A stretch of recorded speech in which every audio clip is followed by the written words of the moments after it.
নমস্কার, কবি কৌশিক গাঙ্গুলি সেন্ট্রালে আলোর পত্রিকা নিউজ চ্যানেলের প্রজ্ঞা পারিজাতের সঙ্গে খানিকক্ষণ কথায় আড্ডায় প্রজ্ঞা পারিজাত কীভাবে ধীরে ধীরে নিজের জীবন যাপনের মাধ্যমে লড়াইয়ের মাধ্যমে আজকে এই নিউজ চ্যানেল খুললো, সেই ব্যাপারে ওর সঙ্গে কথায় কবিতায় প্রজ্ঞা পারিজাতের সঙ্গে আমাদের কিছু কথাবার্তা।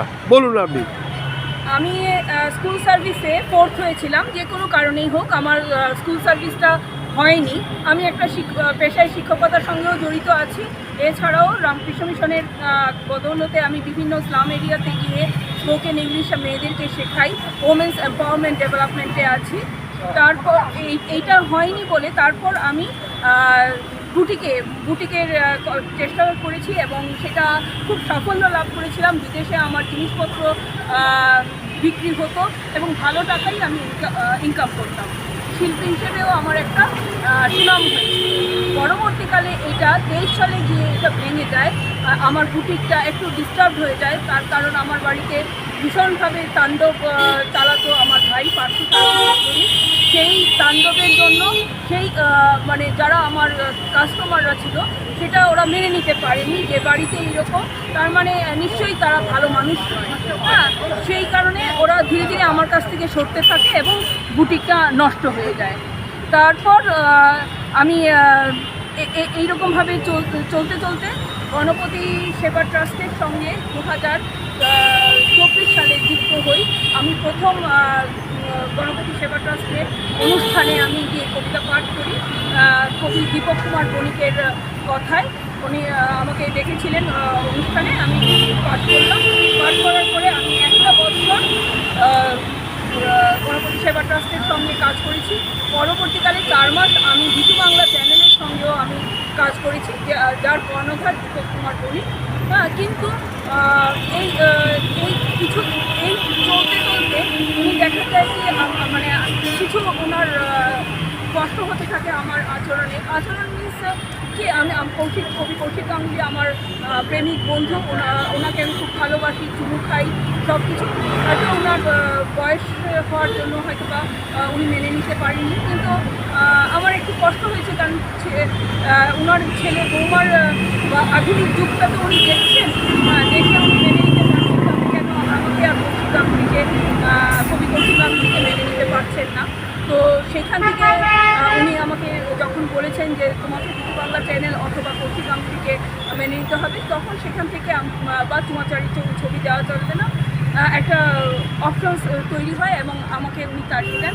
তাড়িয়ে যাওয়ার পর সেই দিনই মানে 22/9/2025 সেই দিন আমি ভেবেছি যে পুজোর বন্ধে হ্যাঁ আমি কি করে কাটাবো, কারণ একটা এঙ্গেজমেন্ট যদি না থাকে তাহলে আমি কি করে কাটাবো, কিভাবে আমি চলবো, তারপরে অর্থনীতি সব কিছু মিলে ভাবতে থাকি যে কীভাবে চলা যায়।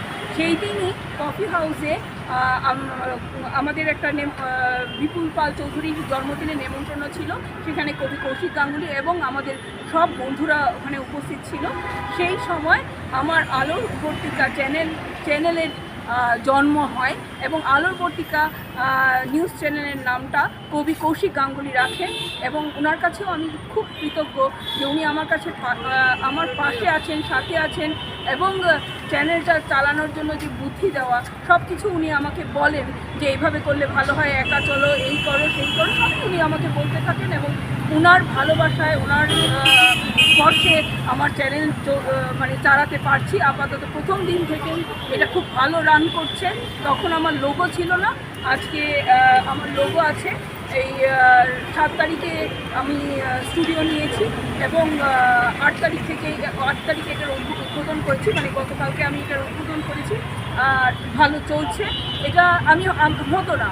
এবং দীপক কুমার বণিক, কবি দীপক কুমার বণিকের কাছেও আমি খুব কৃতজ্ঞ যে উনি আমাকে যদি ধাক্কা না দিতেন বা তাড়িয়ে না দিতেন বিজু বাংলা চ্যানেল থেকে, আমি বিজু বাংলা চ্যানেল ছেড়ে এসে নতুন আরেকটা চ্যানেলে জয়েন করবো বা নিজের চ্যানেল খুলবো, সেটা আমি ভাবতে পারতাম না। কারণ বিজু বাংলা চ্যানেলে থাকাকালীন সময়ই আমার 24 ঘন্টা থেকে আমাকে ডেকেছিল সঞ্চালিকার জন্য এবং আরেকটা নিউজ চ্যানেল থেকে আকাশবাণী থেকেও আমার একটা ইন্টারভিউ হয়েছিল। তো আমি ভাবিনি যে যাবো, কিন্তু এখন আমি পেরেছি। উনি ধাক্কা মেরে তিরস্কার করেছেন বলে আজকে ওই তিরস্কারটা আমার কাছে মহান হয়ে দাঁড়িয়েছে। আমি কৃতজ্ঞ এবং আমার শ্রদ্ধা প্রণাম সব কিছু আমি দীপক কুমার বণিককে জানাই, যেহেতু উনি আমাকে তিরস্কারটা করেছেন, তাই আমি আমার জায়গাটা। তাহলে এই ব্যাপারে কি আপনি পার্থসারথী চৌধুরীকেও ধন্যবাদ জানাতে হয়, কেন ওর অত্যাচার যদি না থাকতো? হ্যাঁ, ওর অত্যাচার যদি না থাকতো তাহলে আমি এইভাবে বেরিয়ে আসতাম না। আমার একটা সামাজিক একটা কী থাকতো, বন্ধন থাকতো, মা বেঁচে থাকতেন, আমার একটা সামাজিকতা থাকতো। এবং আজকে আমি আমার সামাজিকতার জায়গাটা নেই। হ্যাঁ, সেই জন্য আমি অসংখ্য ওর কাছেও কৃতজ্ঞ যে ও এইরকম অত্যাচার করেছে বলে আজকে আমি বেরিয়ে এসে নিজের জায়গাটা তৈরি করেছি এককভাবে। প্রজ্ঞা পারিজাত ইটসেলফ ইজ এ ইনস্টিটিউট, সেইভাবে আমি নিজেকে তৈরি করতে পেরেছি। আর প্রজ্ঞা পারিজাত কর্মের অধীনে থাকে, বলা যেতে পারে আমাদের হিন্দু শাস্ত্র মতে কর্মফলদাতা শনিদেবের অধীনে থাকে প্রজ্ঞা পারিজাত। হ্যাঁ, কিন্তু আর যদি আমি মানবিকতার দিক থেকে বলি, কর্ম করতে আমি ভালোবাসি, কর্মই ধর্ম বলে মনে করি। হ্যাঁ, সেই জন্য প্রজ্ঞা পারিজাত দাঁড়িয়ে গেছে। আর আজকে বুটিক হয়তো চলছে না, বুটিকের ব্যবস্থাও দীপক কুমার বণিক আমার করে দিয়েছিলেন, কিন্তু আজকে হয়তো বুটিক চলছে না, আরেকদিন হয়তো আমি বুটিকও চালাতে পারবো, কারণ যেহেতু আমি একজন শিল্পী। নমস্কার, ধন্যবাদ, ভালোবাসা, এটা আমার একটা স্বীকারোক্তি এবং সত্য কথা জীবন সম্পর্কে, আমার শিল্পী জীবন সম্পর্কে মানুষকে জানানো।